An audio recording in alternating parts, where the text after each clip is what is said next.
আমার মতো সহজভাবে রোস্ট রান্না করতে চাইলে আজকে আমার রেসিপিটা ফলো করেন, তাহলেই বুঝতে পারবেন আমি কিভাবে রোস্ট রান্না করি।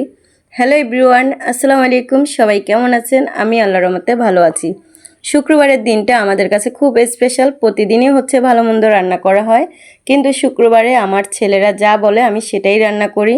তো যাই হোক, আজকে হচ্ছে রোস্ট রান্না করব, গরুর মাংস রান্না করব আর বাসমতি রাইস রান্না করব। সাদা পোলাও করতে চেয়েছিলাম, কিন্তু পোলাও বলল যে আপনাদের ভাইয়া খাবে না, কারণ ওর একটু গ্যাসের সমস্যা। তো সেজন্য বাসমতি রাইস রান্না করছি। আর এখন না, বাসমতি রাইসগুলোর মধ্যে আমার মনে হয় 2 নাম্বার করে ফেলেছে।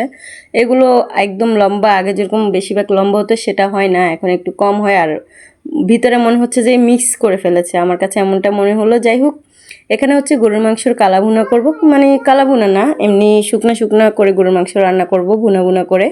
সেজন্য হচ্ছে সব কিছু আমি হাতে মেখে নিচ্ছি। এখানে পেঁয়াজ, রসুন, গরম মশলা যা যা আমাদের লাগে সব কিছু দিয়ে দিলাম। তারপরে হচ্ছে আমি এটা প্রেশার কুকারে বসিয়ে দিচ্ছি।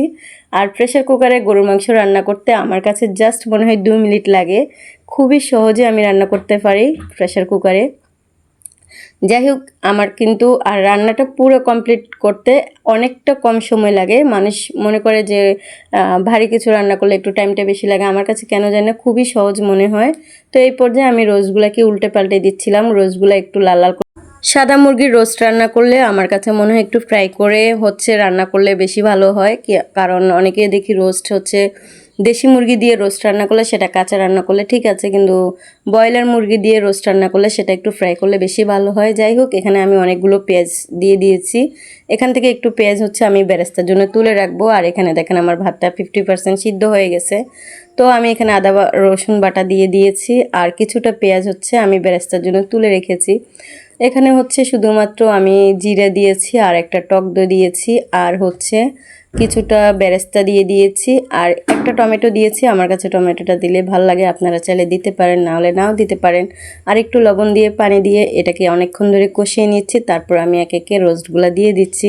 রোস্টগুলা দিয়ে তারপরে হচ্ছে একটুখানি আমি যে জিরা এলাচি আর হচ্ছে তেজপাতা দিয়েছি, আর উপর দিয়ে কিছুটা সস দিয়ে দিচ্ছি, আর হচ্ছে কিছুটা গরুর দুধ দিয়ে দিচ্ছি। এখানে প্রায় আধা কেজির মতো গরুর দুধ দিয়েছি আমি। আপনারা চাইলে পুরোটা গরুর দুধ না দিলে কিছুটা পানিও দিতে পারেন। গরুর দুধ দিয়ে রান্না করলে অনেক বেশি মজা হয়। এক একজনে এক এক রকমভাবে রান্না করে, আমি আমার মতো রান্না করি। আর আমার কাছে মনে হয় এটা খুব সহজ, ইজি একটা রান্না, আর খুব তাড়াতাড়ি হয়ে যায়। সেজন্য আমার কাছে এটা রান্না করতে খুব ভালো লাগে। আমি হচ্ছে নিজের মতো করে রান্না করি শুরু থেকে। যাই হোক, এখানে আমি একটু গুঁড়ামরিচ দিয়েছি, সেজন্য কাঁচামরিচটা দিচ্ছি না। দুঃখের বিষয়, কাঁচামরিচ আজকে বাসায় নেইও। আর যেহেতু আমরা গ্রামে থাকি, একটু দূরে বাজারটা, তো যেতে আসতে অনেকটা সময় লাগবে।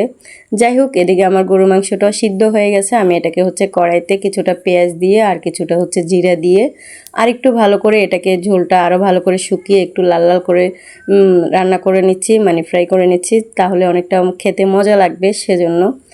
আর এটা হচ্ছে ডিটেলসে রান্না দেখানোর মতো আসলে কিছু না। শুক্রবারের দিনটা খুব স্পেশাল। আমার ভাইয়া বলে শুক্রবারে আমাদের গরিবের জন্য হসের দিন, বাবাও বলে সে কথা, আমরাও মানি। তো প্রতিদিনই হচ্ছে ভালো মন্দ রান্না করা হয়, কারণ প্রতিদিন আমার বাচ্চাদের জন্য মুরগি, মাছ এগুলো থাকে বাসায়। তো আজকে ভাবলাম একটু আপনাদের সাথে শেয়ার করি শুক্রবারের দিনটা আমরা কিভাবে কাটাই। প্রত্যেক শুক্রবারে খুব স্পেশালভাবে দিনটা কাটাই। যাই হোক, এদিকে আমার রোস্টটা কিন্তু ঝোল অলমোস্ট শুকাই গেছে। এদিকে আমি কিছুটা হচ্ছে পাউডারের দুধ, হালকা পরিমাণ চিনি আর হচ্ছে কিছুটা ঘি দিয়ে আবারও রোস্টগুলোকে একটু লাড়াচাড়া করে নিচ্ছি। ঝোলটা এই পর্যায়ে আরেকটু শুকাবে, আরেকটু শুকালে আরেকটু ভালো লাগবে। আর কিছুটা ঘি দিয়ে দিলাম বেশি করে, পেঁয়াজ বেরেস্তা দিয়ে দিয়েছি, দিয়ে হচ্ছে আরও কিছুক্ষণের জন্য আমি একটু হালকা লাড়াচাড়া করে ঢেকে দিয়েছি। ঝোলটা আরও শুকাবে, চিকেনটা আরও একটু সিদ্ধ হবে, তাহলে আরও ভালো লাগবে।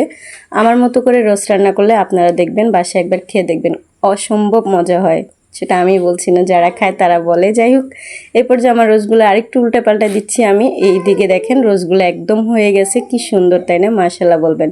তো এটা হচ্ছে আমার গত শুক্রবারের ভিডিও, আমি এই শুক্রবারে ছাড়তেছি। আসলে আমার ভয়েস দিতে ভালো লাগে না, ভয়েস দিতে গেলে ভুলভাল বুকে ফেলি, আমার কেমন একটা অশান্তি ফিল হয়। তো যাই হোক, এ পর্যায়ে আমার রান্না শেষ, সবাই হচ্ছে চলে এ পর্যায়ে রান্নাটা সুন্দর করে সাজিয়ে নিলাম, আমার ছেলেকে খাওয়াই দিচ্ছি, ছোটটাকে। তো সবাই ভালো থাকবেন, সুস্থ থাকবেন, নিজেদের খেয়াল রাখবেন। এই গরমের মধ্যে অনেক পরিমাণের পানি খাবেন। সবাই নিজেদের খেয়াল রাখবেন। আল্লাহ হাফেজ, আসসালামু আলাইকুম।